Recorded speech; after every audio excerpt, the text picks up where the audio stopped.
Leader TV जे programme interview में एक भेरो ॿीहर भलेकार साईं अमाला साहब पोइ किथां था पुछो त हाणे तव्हां इहे पार्टियूं सभु ॾिसी हाणे 2018 ताईं अची वियो हाणे 2018 में तव्हां आख़िर पहुता किथे त पॉलिटिक्स बि न कई तव्हां ऐं कॾहिं तव्हां इहो ख़्यालु कयो त कम्युनिस्ट पार्टी लाइ तव्हां चयो वक़फ़े में त उहे एडवेंचरिस्ट वधीक आहे ठीकु आहे पर मूं पे चयो त उहो त तव्हां हाणे उनजो पोतामेल कयो आहे न तजियो कयो आहे न अवल त हू मुतासिर कंदड़ हुई न माण्हू खे पढ़ाईंदा हुआ दादागिरी न हुआ गुंडा न हुआ एंटी पीपल न हुआ प्रो पीपल हुआ भले जे सोवियत यूनियन जे पासे आहे या चीन जे पासे आहे त उन्हनि जो सॼो मिज़ाज ऐं कारज माण्हुनि जे लाइ हो उन्हनि तव्हांखे मुतासिर छो न कयो मूंखे मुतासिर मुंड खां वठी कोन कयो मुंहिंजा दोस्त रहिया ॼाम साकी सां गॾु बि रहियासीं SNSF जे हवाले सां ऐं उन्हनि मज़हबी पार्टियूं बि वयूं ही बि वयूं रवादार बि विया तरक़ी पसंद बि विया सूबाई बि विया पाकिस्तानी बि विया हा हाणे अमाला शेख साहब किताब घणा लिखिया 12 उन में तर्जुमा घणा आहिनि तर्जुमा हाणे थियनि पिया हाणे थियनि हूअं सभु सिंधीअ में हाणे थियनि पिया शायदि महीने खनि में हिकिड़ो अची बि वेंदो ठीकु आहे हाणे उन्हनि 12 किताबनि जो तव्हां को टारगेट कयो आहे त हीअ मूंखे लिखणा आहिनि या तव्हांखे जेको जंहिं मौसम में सम्झ में आयो आहे तव्हां लिखियो टारगेट ते किताब जेके मां हाणे लिखणु शुरू कया आहिनि वेझड़ाईअ में अच्छा अॻु में मसलन मुंहिंजो हिकिड़ो तक़रीरुनि जो किताबु आहे त उहो तक़रीरूं मुख़्तलिफ़ हंधनि ते जेके कयूं अथमि उन्हनि तक़रीरुनि जो किताबु आहे जंहिंजो नालो आहे जीअं जीअं तपे ॾींहुं ॿियो वरी मां पर्सनैलिटीज़ ते लिखियो किताबु उन में एडवर्ड सईद खां वठी मौलाना उबैदुल्लाह सिंधीअ खां वठी एडवर्ड सईद ताईं हाणे उन में वरी ॿियूं शयूं शामिलु कयूं अथमि ईअं मूं ईअं किताब लिखिया आहिनि M.N. राय जो किताबु आहे इस्लाम जो तारीख़ी किरदारु उहो मां तर्जुमो कयो हो मूंखे ॾाढो इम्प्रेस कयो हुन किताब अहिड़े नमूने मुंहिंजे खाते में तर्जुमा जा 2 या 3 किताब हूंदा बाक़ी सभु ओरिजिनल आहिनि तक़रीरूं ऐं उन सां गॾोगॾु मुख़्तलिफ़ मज़मून इहे किताब मुंहिंजा तक़रीबन 10-12 ते मुश्तमिल आहिनि हिनमहिल ताईं किताब छो था लिखो पॉलिटिकल एजुकेशन खां सवाइ ॿियो रस्तो ई कोन्हे रस्तो कोन्हे तव्हांजे ख़्याल में पॉलिटिकल एजुकेशन खे अट्रैक्शन केतिरी आहे असांजे समाज में मां जंहिं नमूने सां पंहिंजी किताब जो विकिरो ॾिसंदो आहियां त मूंखे सम्झ में थो अचे त जेको असां सोचूं था इहे समाज ओॾांहुं वञे थो पियो मसइलन हाणे मुंहिंजो ताज़ो किताबु हाणे छपियो आहे तव्हां मूंखे जेको आहे सेल करण वारो पंहिंजो पीकाक वारनि मूंखे ॾिसियो त उन किताब जूं 3 महीना मस थिया आहिनि अञा रूनमाई न थी आहे त उन जी 500 कापियूं सेल थियूं उन किताब जो नालो आहे सिंध जे संसार खे बदिलाइजे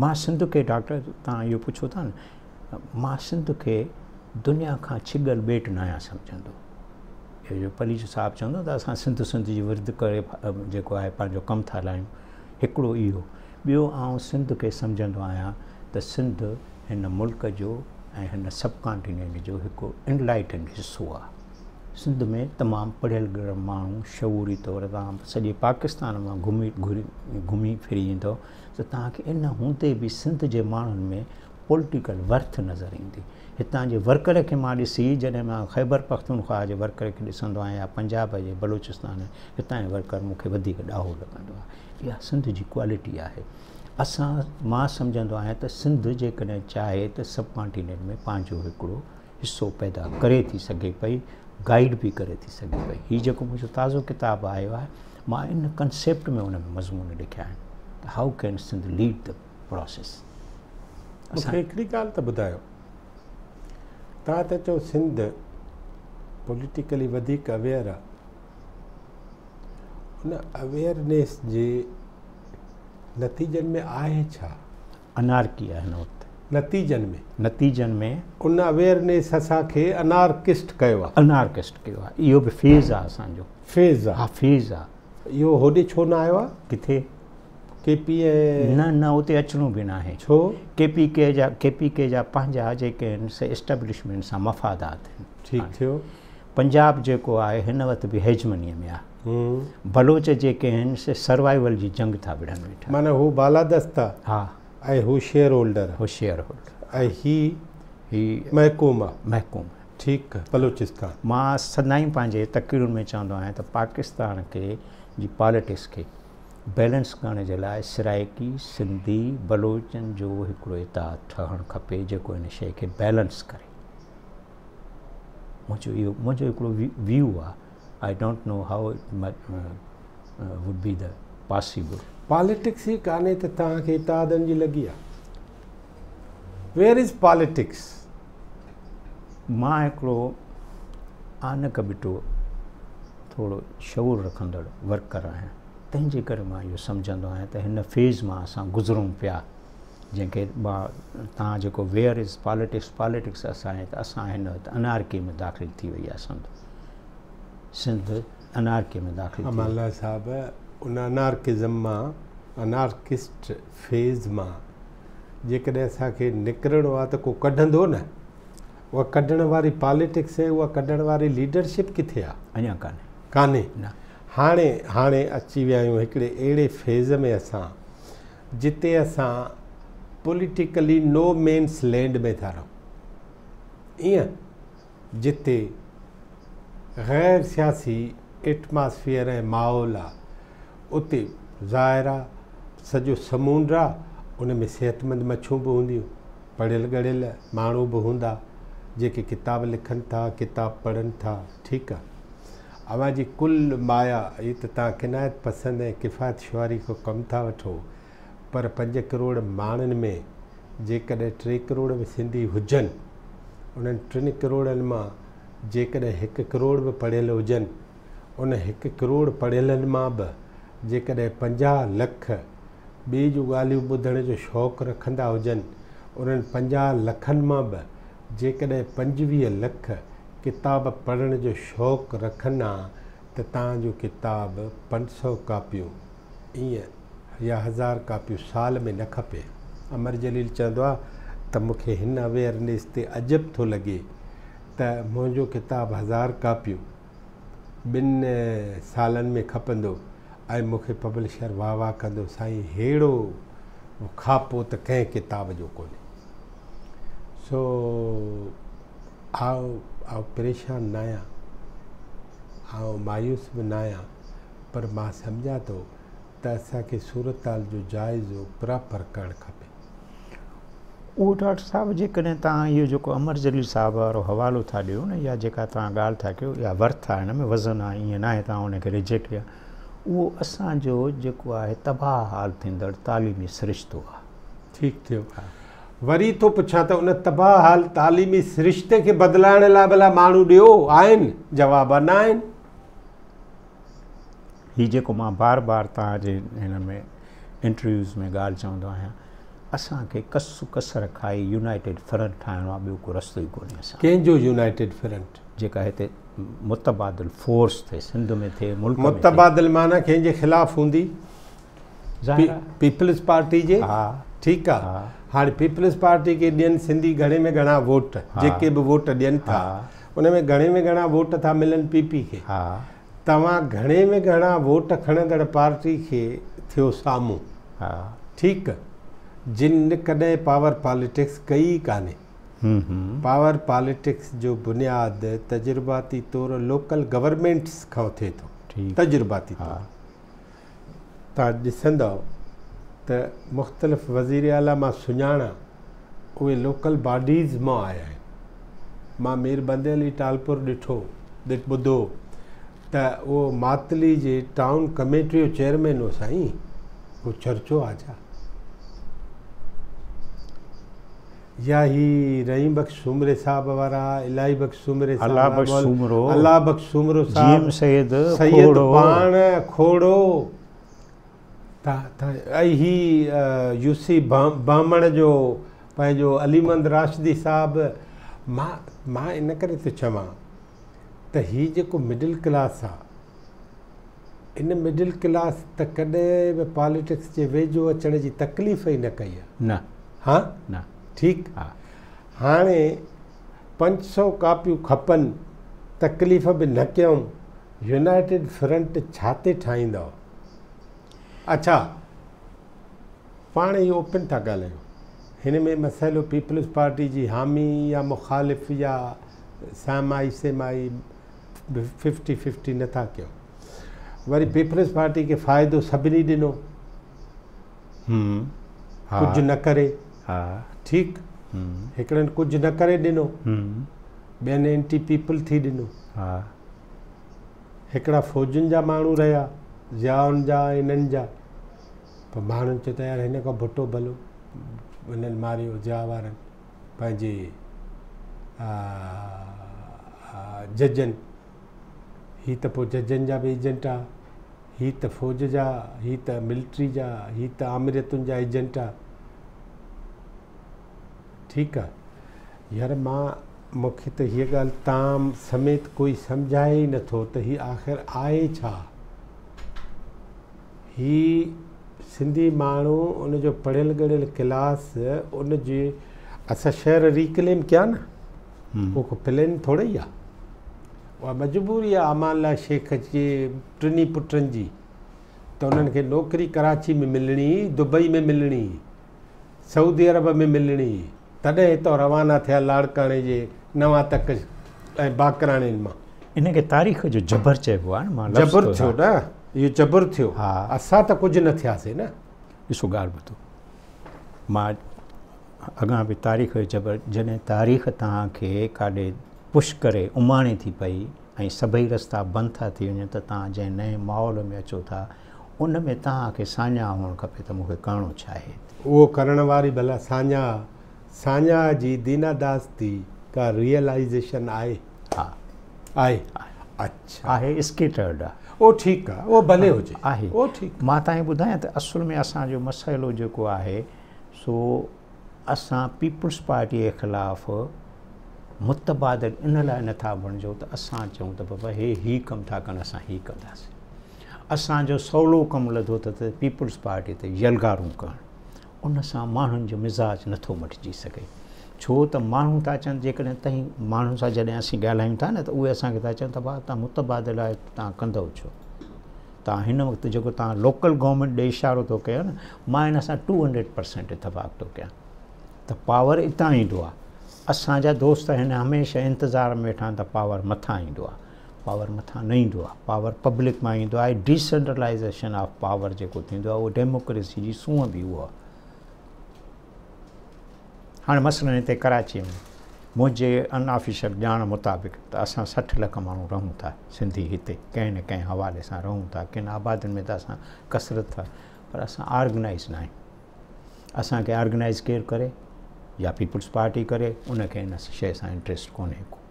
उन्हनि खे जेकॾहिं चइबो आहे त उहे इहो चई नटाईंदा आहिनि त असां फेडरल पार्टी आहियूं। ठीकु, असांजा जेके क़ौम परस्त ग्रुप आहिनि उहे दॿली अंदरि दॿली मां कीअं जेको आहे तव्हांजी जेको आहे पाचे खे छिक ॾियां, इहो न आहे त हिन सां गॾिजी वेही कीअं ॻाल्हायां।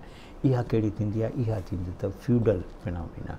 मां लीडर हिकिड़ो दफ़ो आहियां, हाणे हेठि न लहंदुमि न वर्कर थींदुमि। तव्हां ॾिसो, मां तव्हांजे आॾो हिकिड़ो अञा सिंपल मिसाल थो ॾियां। इंडियन नेशनल कांग्रेस जो, मुंहिंजे आॾो इंडियन नेशनल कांग्रेस रोल मॉडल आहे। कल्ह जवाहरलाल नेहरू सदर हो, कल्ह उन जी जॻह ते आज़ादु अची वियो, आज़ाद जी जॻह ते ॿिया अची विया। इहा जेका आहे ट्रांसफॉर्मेशन, इन मां मिडिल क्लास बि उभरंदो आहे ऐं जेका तव्हां डिसेंट्रलाइज़ेशन ऑफ पावर था चओ न, उहो उभरंदो आहे। मिडिल क्लास कंहिं बि हालत में तारीख़ जे जबर में ईंदड़ 2 या 4 साल में पाणी सियासत में दाख़िल थींदो। हुन लाइ ॿियो वे आउट कोन्हे को। हाणे नौकरियुनि वारो कल्चर बि ख़तमु थींदो थो वञे पियो। अॼु बि हिकिड़े दोस्त मूं सां ॻाल्हायो, जंहिं हंधि नौकिरी जेका आहे पटे वाले जी सीट 4-5 लखनि ते विकामे, ऐं सिंधी माण्हूअ जो इहो ज़हन न कमु करे त 4-5 लख रुपया ॿेड़ी कंहिं धंधे में हणां, मच्छीअ जे कम में हणां, त बि अलाए छा थो करे सघां। जॾहिं इहो कल्चर आस्ते आस्ते चेंज थींदो थो वञे न, मसइला हाणे सिंधी माण्हू तव्हां ॾिसंदव रेडियूं बि हणनि था, ॿियूं बि शयूं कनि था। इहे मालिक इहे थींदा, विढ़ंदा बि इहे, हक़ बि इहे विढ़ंदा। असां सिर्फ़ु उन में जेको क्रिस्टल थींदो आहे न माण्हू, या हिकिड़ो भरा जी पोज़ीशन, त बाबा हा मुड़ुस माण्हू थी बीहो, ॻाल्हि रस्तो इहो अथव। विढ़ंदा इहे जेके बुखायल तव्हांखे अञा हिकिड़ी ॻाल्हि थो चवां, तव्हां बि वॉच कंदो वञे। मां एम्प्रेस मार्केट ते वेंदो आहियां 15 ॾींहं 20 ॾींहं, पोइ मुंहिंजो एम्प्रेस मार्केट बैरोमीटर आहे त सिंधी माण्हू किथे आहे। सिंधी माण्हू उते थो ॾिसण में अचे जेको वाचूं थो विकिणे पियो, सिंधी माण्हू उते थो ॾिसण में अचे जेको छोला थो विकिणे, जेको एनकूं थो विकिणे पियो। इहा नई चेंज जेका थी अचे न, इन चेंज खे इनकेश कीअं कराइजे, इहो वॾे में वॾो सुवालु आहे अॼु जो। मुंहिंजो पंहिंजो ख़्यालु हीअ आहे त अवां सां सेरासिल गुफ़्तगू थी आहे। अॼु हिन आख़िरी क़िस्त में तव्हां मूंखे सिंधी माण्हुनि खे उनखे ख़िताबु थियो, उन्हनि खे ॿुधायो त उन्हनि खे अॼु जे हालतुनि में, अॼु जूं हालतूं कहिड़ियूं आहिनि। तव्हां पंहिंजे ज़हन में इसराइल बि रखो, तव्हां पंहिंजे ज़हन में सऊदी अरब बि रखो, तव्हां पंहिंजे ज़हन में अफ़गानिस्तान बि रखो, तव्हां पंहिंजे ज़हन में इंडिया बि रखो, तव्हां पंहिंजे ज़हन में चाइना बि रखो, तव्हां पंहिंजे ज़हन में रूस बि रखो। इहे सभु शयूं पंहिंजे ज़हन में रखी सिंधी माण्हुनि खे मैसेज छा था ॾियो था? सिंधी माण्हूअ खे हिकिड़ो त पंहिंजे वतन सां मुहबत खां हथु न खणणु खपे। असांजा पेर हिते खुतल आहिनि, मां केतिरो बि ॻाल्हायां त बि पेर मुंहिंजा हिन धरती ते खुपंदा। पर सिंधी माण्हू खे इहो बि सम्झणु खपे त सिंध को अकेलो ॿेट कोन्हे को जिते असां सिंध सिंध कंदासीं। इहो जेको तव्हां इंडिया जो, इसराइल जो, ॿियनि जा हवाला था ॾियो, इन्हनि जा असर असां ते बि था पवनि पिया। असां पंहिंजा असर कीअं था उमाणे सघूं पिया। मसइलन तारीख़ में मजबूरियूं थींदियूं आहिनि, तारीख़ में कॾहिं कॾहिं मजबूरियूं थियूं। सिंधी माण्हू यको पे चवंदो आहे बाबा धारियुनि जी आबादकारी, धारियुनि जी आबादकारी। अॼु तव्हां ॾिसो त प्रेज़िडेंट गवर्नमेंट मजबूर आहे त धारियुनि ते स्टैंड वठे। माना असां जेका ॻाल्हि कयूं था पिया, जेको मां चवंदो आहियां त सिंधी माण्हू ॿियनि खां थोरो वधीक ज़हीन आहे, उहा ॻाल्हि हर हिक जे पंहिंजी मजबूरीअ जो सबबु बणिजे थी, पर असांखे सम्झणु खपे। हाणे तव्हां जेकी बि अंग्रेज़ी अख़बारूं खणंदव न, उन में इंसानी हक़नि जे ॻाल्हि में त हिन अफ़गाननि खे बि न उमाणियो, धारियुनि खे बि न उमाणियो, फलाणनि खे न उमाणियो। कल्ह जी डान में मज़मून अथव त पापा इन्हनि खे वञणु खपे। इहे असांजे लाइ हाणे जेके आहिनि मसइलो पैदा कयो अथऊं, इन क़िस्म जूं ॻाल्हियूं जेके आहिनि केरु थो करे पियो। मसइलन हिकिड़े दफ़े शेख मुजीब सां मां वेठो हुउमि, कचहरी पेके में हिते आयो। मां चयोमांसि त शेख साहिबु वन्यू जे बारे में, यार वन्यू जो सॼो सहरो जेको सम्झो था पिया, अञा वन्यू टुटो कोन, इट वॉज़ 1969 जी। जेको कुझु आहे असांखे बि सिंधियुनि सम्झायो आहे त वन्यू न खपे। हिन सॼे मुल्क में पठाणनि बि ॻाल्हि कई आहे, बलोचनि बि, पर सिंधी जेको आहे इंटेलेक्चुअली इन ॻाल्हि ते स्टैंड कयो आहे त असांखे वन्यू न खपे। सिंधी माण्हुनि जी हीअ फतेह अथव जेको हाणे था चवनि त असां धारियुनि खे हिते रखण लाइ न आहियूं, बर्दाश्त न कंदासीं। ऐं उन ते एॾो गवर्नमेंट जो सख़्तु स्टैंड, इहा असांजे स्टैंड जी फतेह। क़ौमूं ईअं बि छलांग ॾींदियूं आहिनि।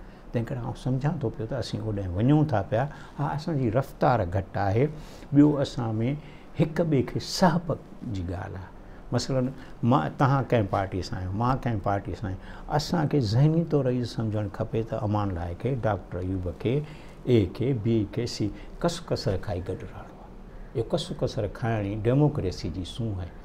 ऐं ईअं थो सम्झां पियो त अॼु बि डेमोक्रेसी खां वधीक को अल्टरनेट आहे ई कोन, इन खां सवाइ आउं वटि ॿियो रस्तो बि कोन्हे। नाज़रीन, ही हो सिंध जो लेखक, मुसनिफ़, एडवोकेट अमानुल्लाह शेख साहब, जंहिं मुख़्तलिफ़ कचहरियुनि में मुख़्तलिफ़ क़िस्तनि में असां सां हाल अहिवाल ओरिया ऐं पंहिंजी ज़ात खां वठी सिंधी क़ौम ताईं, सिंधी क़ौम खां वठी पाकिस्तान सॼे ताईं, सॼी दुनिया ताईं।